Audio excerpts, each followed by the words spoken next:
Diálogo Directo. 12:10 y como le escuchamos al inicio de este espacio informativo, la Asamblea Nacional aprobó definitivamente la ley denominada humanitaria. Para hablar sobre la aprobación, en qué se ratificó la Asamblea, a qué se allanó, vamos a conversar inmediatamente con el legislador de Creo, Héctor Yepes. Legislador Yepes, buenas tardes, gracias por atender a Punto Noticias en su segunda emisión. Bienvenido, cuéntenos por favor cómo se dio esta aprobación. Hay de todas maneras cierto alivio en el sector de los trabajadores por que la Asamblea se allanó en el texto original en lo que tiene que ver con la interpretación de la figura de fuerza mayor, que ha provocado una serie de despidos sin considerar las debidas liquidaciones a la que los trabajadores deberían tener derecho por ley. Cuéntenos, por favor, cómo se dio esta aprobación y qué debe esperar la ciudadanía de esta normativa. Muy buenas tardes y qué bueno que lo diga usted, porque demuestra que justamente esta ley lo que hace es ayudar a los trabajadores en contra de lo que tanto se ha repetido, que sí es bueno aclarar. A ver, primero, ¿qué es lo que dice la ley vigente, actual? El Código de Trabajo, que no lo hemos hecho nosotros, tiene décadas en el Ecuador. Cuando una persona es separada de su trabajo, sin un visto bueno, sin una renuncia de por medio, eso es despido intempestivo y por tanto debe ser indemnizado hasta el último centavo, de acuerdo a una fórmula que está en la ley y que, por resumirla rápidamente, es un sueldo por año más ciertos recargos proporcionales y punto. Ahí esa ley debe aplicarse, salvo que exista casos de fuerza mayor. ¿Qué es fuerza mayor? Por ejemplo, un negocio quebró por completo. Claro, eso es fuerza mayor. Y no quebró por culpa del dueño, sino porque no vende nada. Perfecto, ahí hay fuerza mayor. Pero aquí estamos viendo que por un lado sí se están dando estos casos, eso es real. También y ahí sale perdiendo lamentablemente todo el mundo, tanto el dueño del negocio como los trabajadores.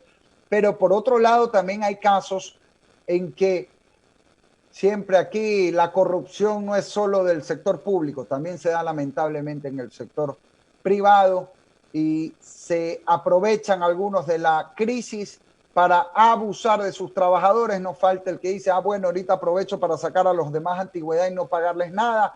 Y eso es ilegal. Es ilegal con la ley vigente y es ilegal en esta nueva ley. Que ojo, recién se aprueba definitivamente en la madrugada de hoy.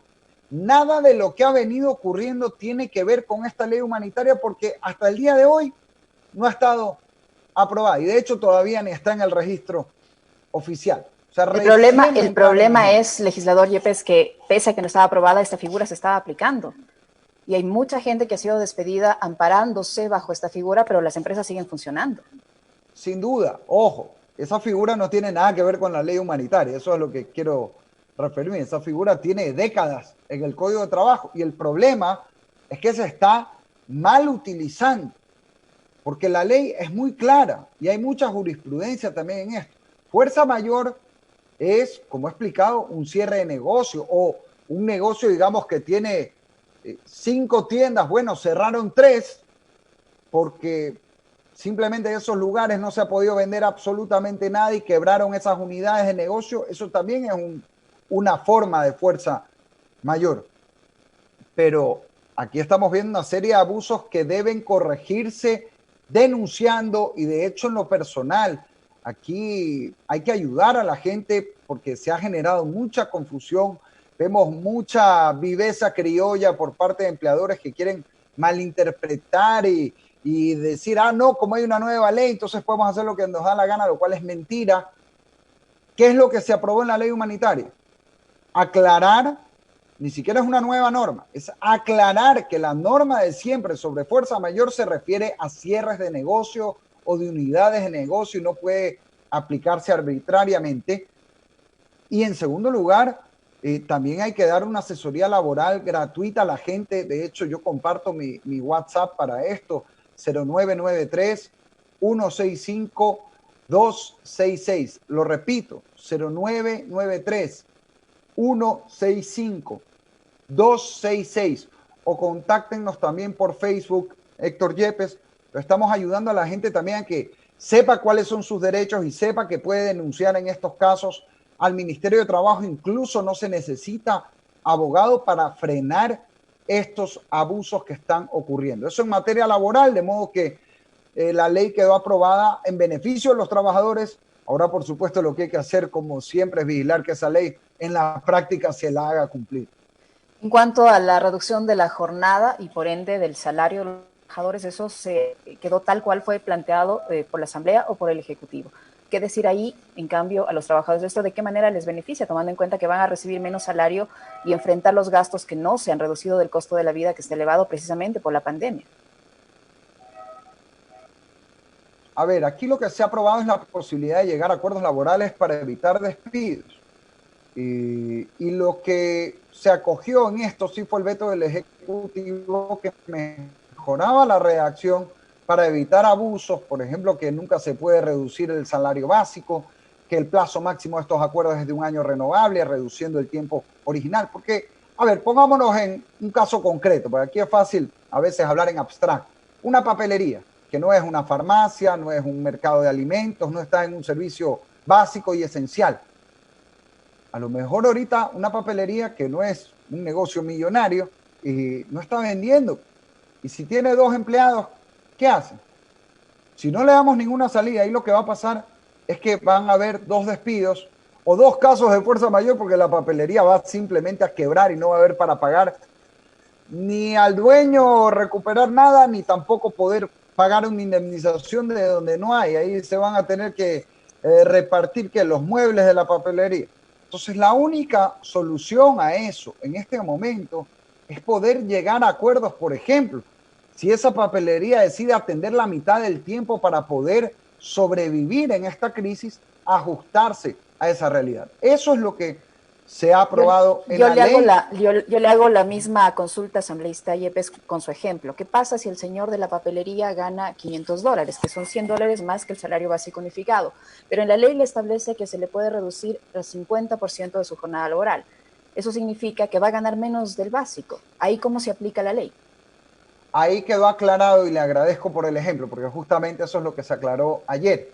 Para evitar que eso ocurra, quedó claramente que nunca la reducción puede ser menor al salario básico, en ningún caso. Justamente para evitar ese tipo de situaciones, entendiendo que aquí, mire, esta verdad es dura, pero hay que decirla porque es lo que está ocurriendo. Aquí el gran problema, y no solo en el Ecuador, en Estados Unidos hay cientos de miles de empleos perdidos también. Esto es a nivel mundial. Se están perdiendo empleos porque no se está vendiendo nada. Entonces hay que dar la gama de opciones ahorita para, en vez de perder el brazo, perder la mano, pero conservar ese brazo y poder superar esta crisis. Obviamente haciendo todo lo necesario en la ley por un lado, y luego viene también en las autoridades que deben aplicar la ley, la justicia, Ministerio de Trabajo en estos casos, a fin de proteger a los trabajadores y evitar abusos, pero también teniendo en cuenta que la peor precarización siempre va a ser perder el empleo por completo y que todo el mundo quiebre. Entonces, si orillamos a esos extremos, pierde el empleador, pierde el trabajador y nadie tiene ningún sueldo. Entonces, eso tampoco podemos permitir y hay que ser sabios en encontrar ese justo equilibrio de dar oxígeno ahorita y evitar abusos. Le va a corresponder a quién regular, a quién controlar que esto se cumpla, tomando en cuenta en que en varias empresas, sin necesidad de que ya esté aprobada la ley, se han producido precisamente estas reducciones de las jornadas laborales con salario básico, es decir, que van a terminar ganando menos del salario básico unificado. ¿Quién va a tener que controlar? Vemos que hay un Ministerio del Trabajo que se supone es un ente regulador, pero que en todo este tiempo que ha durado la pandemia o que está la crisis sanitaria, no ha controlado. Si no, no se hubieran dado tantos despidos utilizando esta figura de la fuerza mayor y han dado estas reducciones de la jornada cuando todavía no hay una ley al respecto. No había una ley al respecto hasta hoy. Así es, y le agradezco la aclaración. Lo que se ha hecho en este campo es ilegal. La ley no permite eso.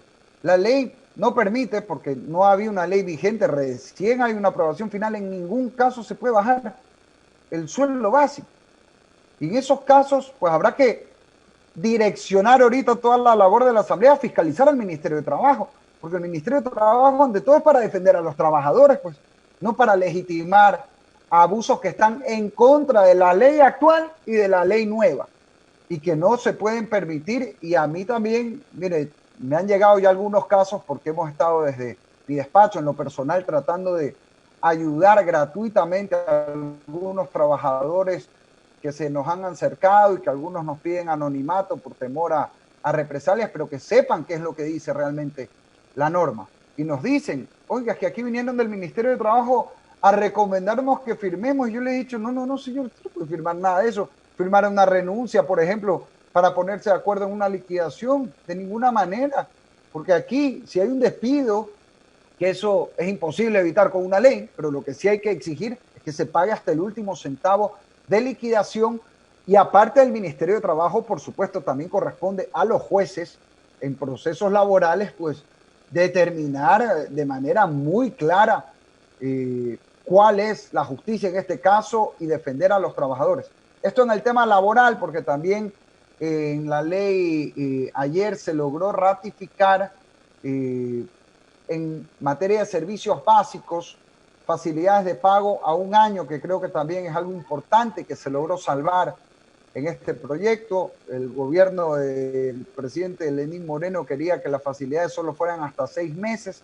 Logramos mantener que los consumos de agua, luz, teléfono, internet durante esta pandemia se puedan pagar a un año de plazo. O sea, si una persona debe $12 de agua, puede pagar $1 mensual sin recargos, sin intereses, y que en ese año además no se pueda subir ningún servicio básico, ni agua, luz, internet, ni telefonía. Esto, por supuesto, sobre lo que la gente realmente ha consumido, ¿no?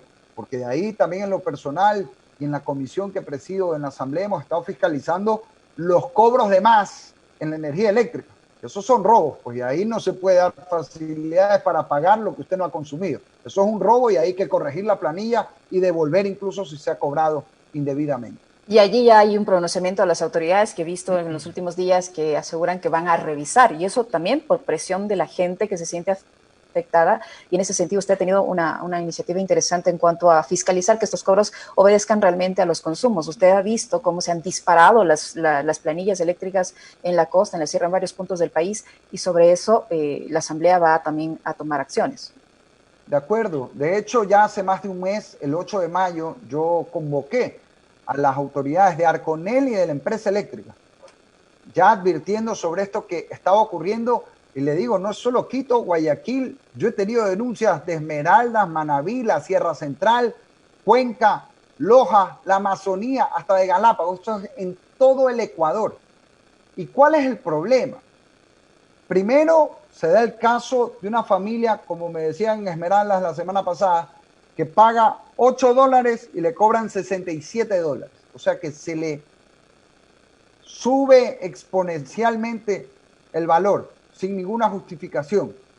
Y segundo, también se da el caso de locales que han estado cerrados por el semáforo rojo y que llega una planilla de $30, $40 cuando el consumo había sido cero, hasta con los breakers abajo.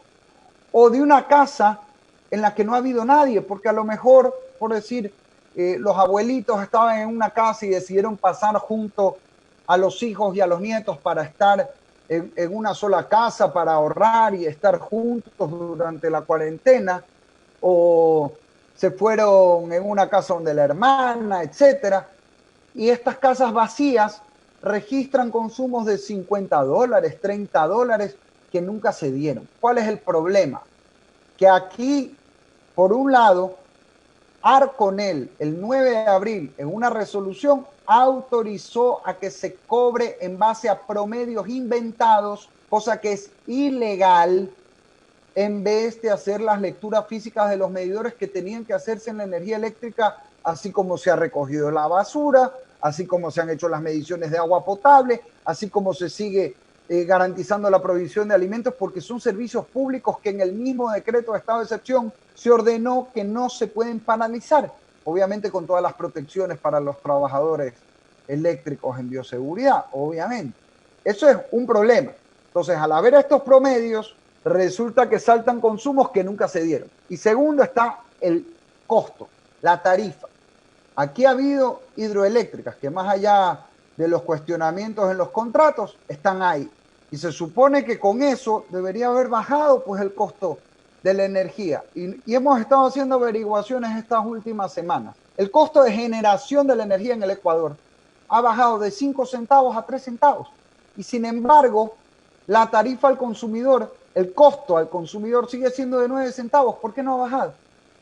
Y pese a que el costo al consumidor, el costo por kilovatio hora, es de 9 centavos, hay tarifas en las que se cobra 20, 30, 40 centavos, es decir, el doble, el triple, el quíntuple del valor real. Llamemos las cosas como son. Eso es un asalto a los hogares, a las familias, y eso no es solo durante la pandemia.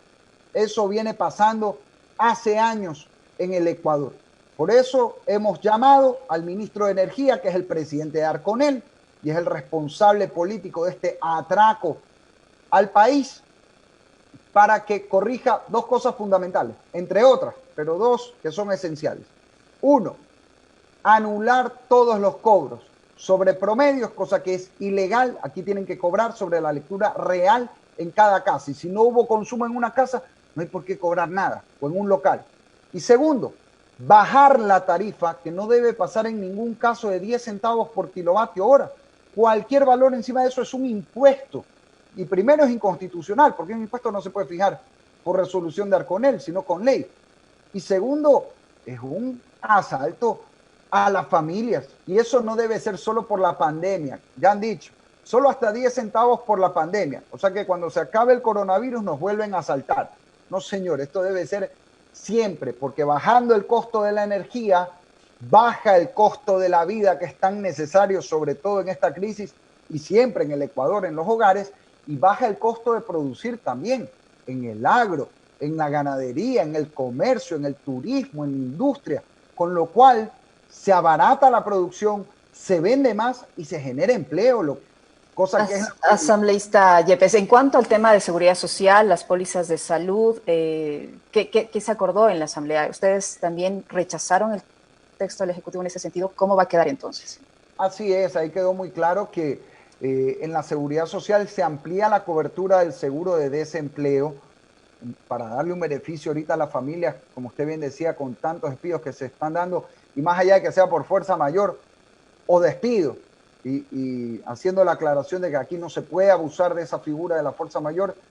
De todas formas, en uno u otro caso tiene que haber el acceso al seguro de desempleo, que se amplía a 60 días, y también tiene que ampliarse la cobertura en salud, tanto del IES como de seguros privados ahorita, incluso por falta de pago. Es decir, si una familia ahorita no tiene para pagar su seguro privado, o ya deja de estar afiliada al IES, sea porque perdió su trabajo o porque tenía una afiliación voluntaria pero ahorita no tiene cómo pagarla, igual debe recibir la cobertura en salud, porque la prioridad número uno, incluso antes de salvar empleos y la economía, obviamente es salvar vidas y proteger la salud de los ecuatorianos. Muchísimas gracias, legislador Yepes. Sé que tiene usted otro compromiso. Le agradezco por su tiempo, por la información que nos ha proporcionado. Legislador Héctor Yepes, legislador de la bancada de Creo, en la segunda entrega de Punto Noticias. Legislador, gracias. Muchas gracias también. En Punto Noticias, la noticia vive.